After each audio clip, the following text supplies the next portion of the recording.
like we need to talk about Apostle Kwadwo Safo more seriously. So one of the newspapers writes, Ghana has lost one of its greatest icons with the passing of Apostle Dr. Kwadwo Safo, widely known as Kantanka, the African star.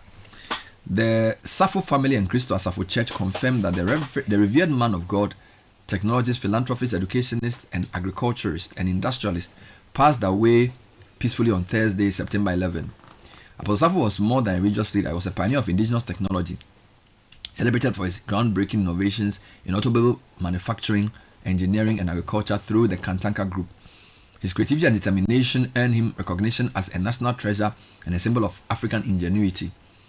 Quoting Romans 14:8, "For if we live to the Lord, and if we die to the Lord," the Christo Asafo Church described him as a true genius and father to the fatherless, whose legacy will continue to inspire generations. Beyond his inventions, Apostle Safo was a devoted philanthropist, empowering the vulnerable and uplifting countless lives through education, skills training, and community support. His life reflected resilience, courage, and unshakable commitment to his faith and his people. In a statement, the late philanthropist's daughter and former MP for Dom Kwabenya, Sarah Joa Safo, appealed to the public to respect their privacy during this difficult time, assuring that funeral and burial arrangements will be announced in due course. Apostle Dr. Kwadwo Safo's passing marks the end of an era, but his vision, works, and impact will remain a shining light for Ghana and Africa. Godfrey, I know this is something you want to touch on briefly. What else can we say about this man? Let me just say, use this to send my condolences to members of the family.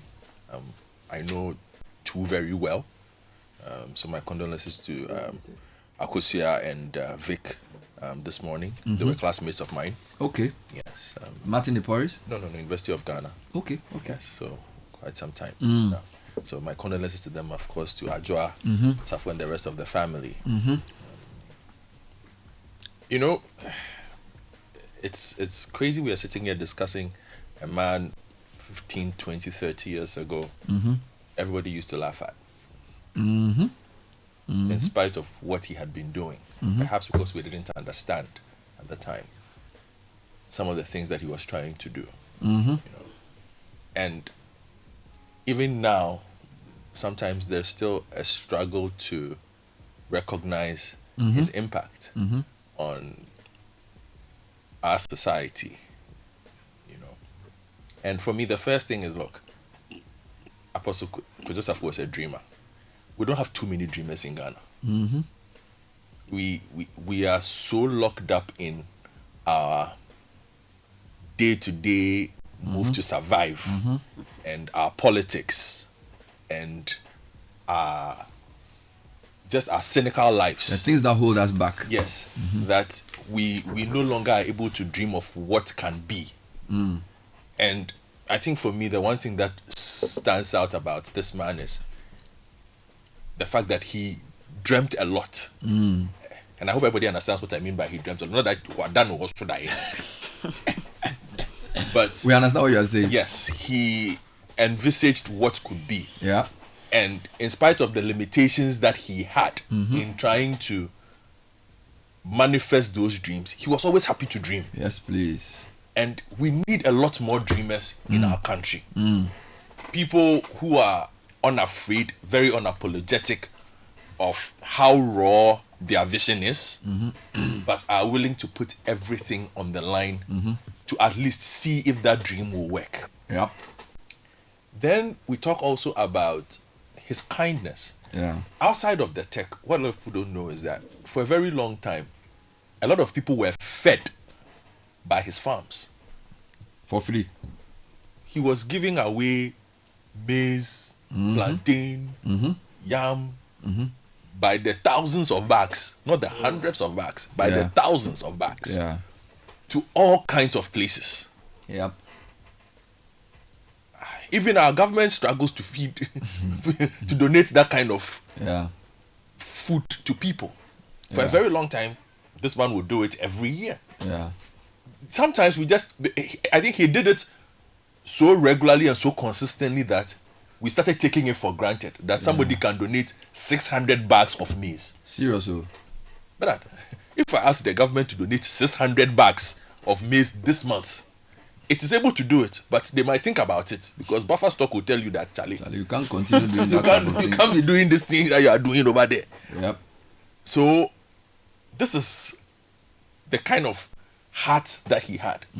And when I talk about it, look, when I was at the University of Ghana, right,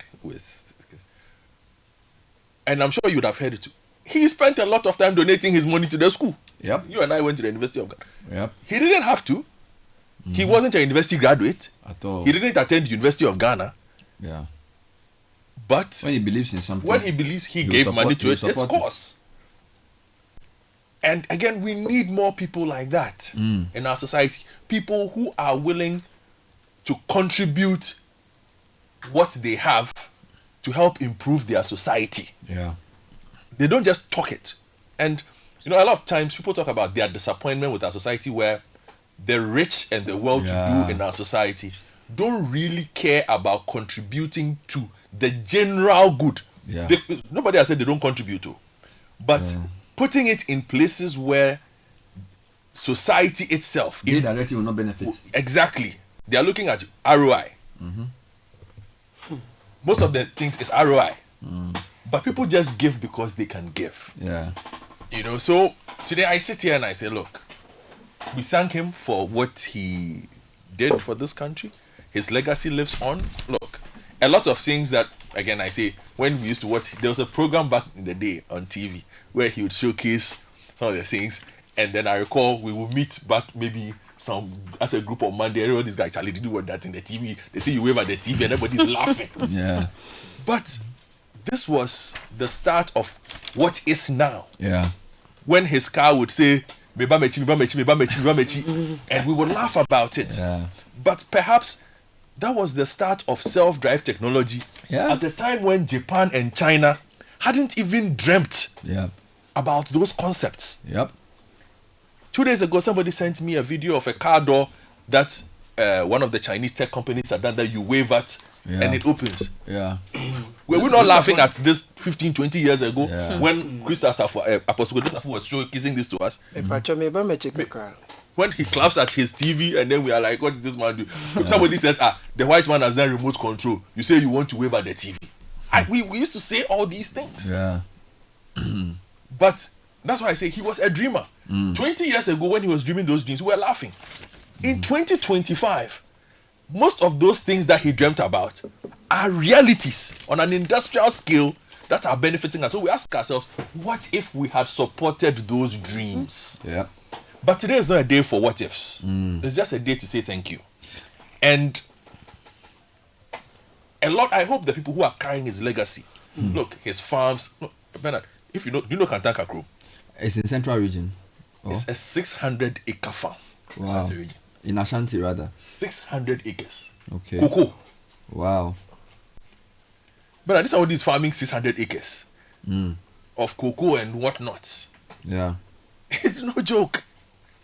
No, We need a lot more. So this morning I'm just saying, look, a great loss to this country.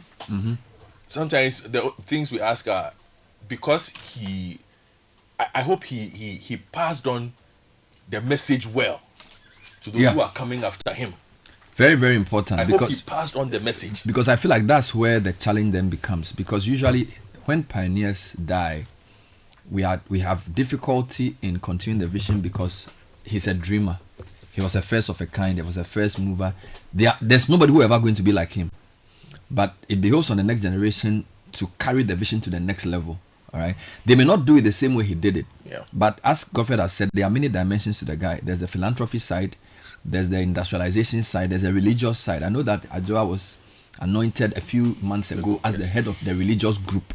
But I feel like they have to also be very deliberate about what happens to the companies and all those things. It's very, very important because for me, he represents the idea of this is Ghana, right? We want to do things on our own. Self-sufficiency in agriculture. I'll tell you something. One of my friends, he's called Dr. Ohene Kwadwo Safo. He was named after Apostle Safo because Apostle Safo sort of helped him, pays the fees. This guy's a high-level doctor. I interview him on many things. He does his own private practice, OKS Medical Consult. He also works with the Accra, like various government hospitals. But he started telling me about Apostle Safo's vision to do with research into plant-based medicine. Yeah. I was shocked.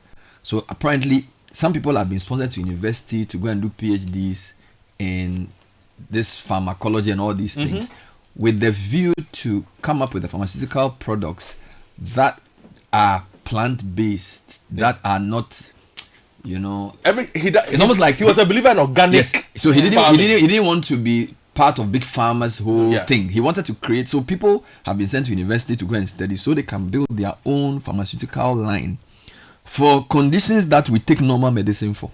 So the guy's vision is not just about cars. So clearly he feels that like we are here in Africa for a reason, and that whatever we need to be free is here.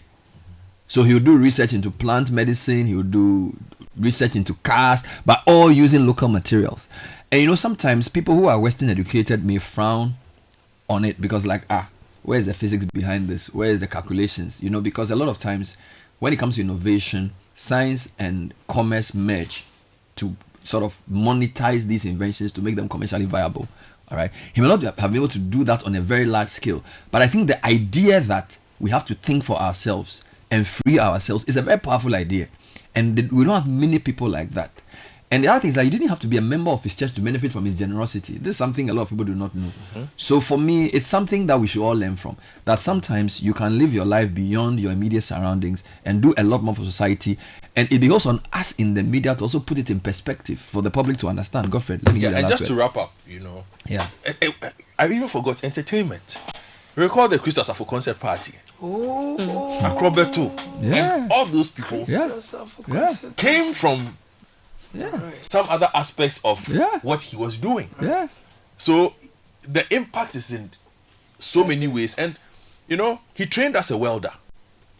He trained as a welder. Yes. Wow. He trained as a welder. And for those who are practicing, are TVETs and whatnot, look at this man and tell yourselves, look, there's a lot more there's ahead. a lot I can do. Because from his training as a welder, look at what he built. Wow. From that training. Rudimentary science, rudimentary tech, all the way in his own way, in his own style. So may he rest in peace. And like I said, big loss to Ghana. Condolence to the Safo family.